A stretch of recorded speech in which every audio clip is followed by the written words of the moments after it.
Nearly 5 years now since the United Nations declared internet access a human right, but nearly half of the world is still waiting for it.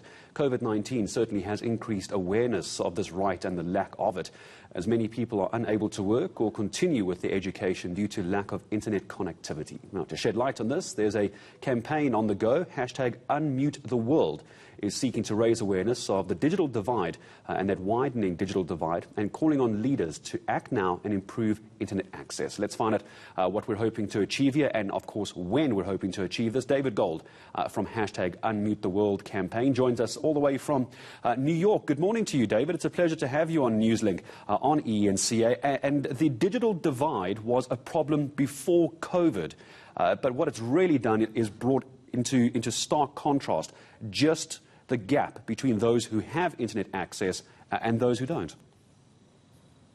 That's exactly right. And as you said, there was UN action a number of years ago.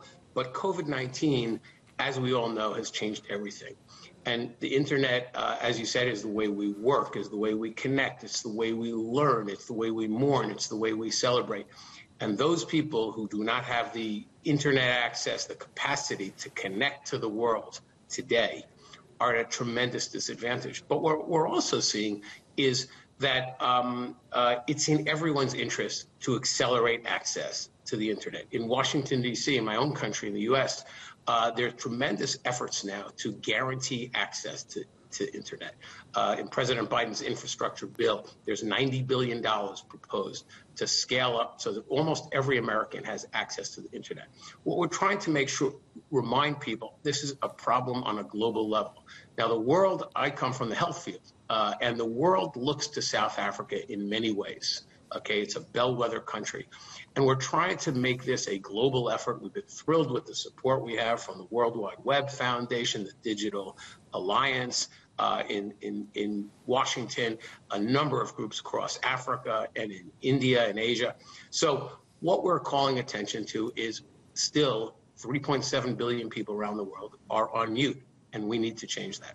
It comes down to a cost perspective as well, though. That's certainly the excuses put out by the various companies, and that is the problem. There's an awful amount of money to get even basic infrastructure and basic internet access into areas that don't have it, and either there's a lack of political will or there's a lack of financial power to get even the most basic internet services up and running. There is a financial problem here, isn't there?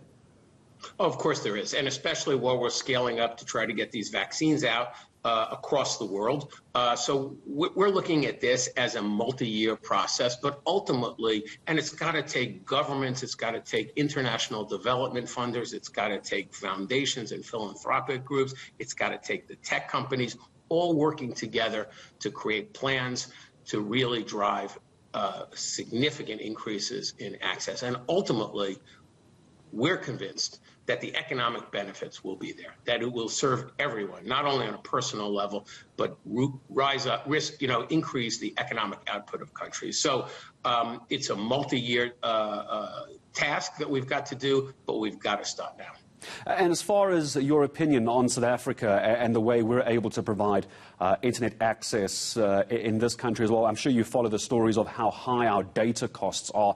There seems to be infrastructure, but incredibly high data costs, which, as you'll know, David, is essentially a barrier to entry for information, education, health issues such as COVID-19. It does have a knock-on effect, doesn't it? Final question to you.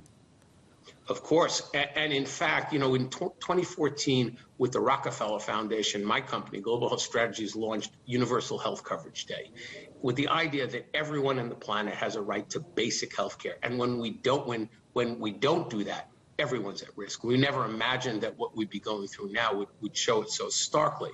But the idea is looking at internet access as a basic human right.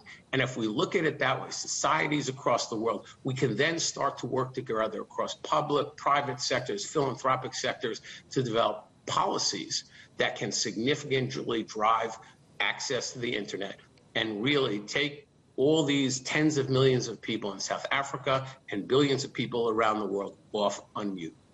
Perhaps let me make this my final question to you. I've got about 30 seconds left with you, David. How does the average Joe watching this interview now get involved? What do they do about this? They look at this interview and they go, great, what can I do? That's a great question. Go to unmutetheworld.org and you'll see a list of things to do, and start looking. When you look at your political leaders, obviously we've got a tremendous job to do in terms of the pandemic and getting these vaccines out. But over the next few years, when you're dealing with your public officials, start to look at this as a matter of a basic human right and not a luxury, because it's not. It's really not. David Gold, all the way from New York, I appreciate your time speaking to us here on eNCA. Hashtag Unmute the World campaign. David giving you details. If you want more information, want to get involved, you can go look for hashtag Unmute the World. Now, coming up.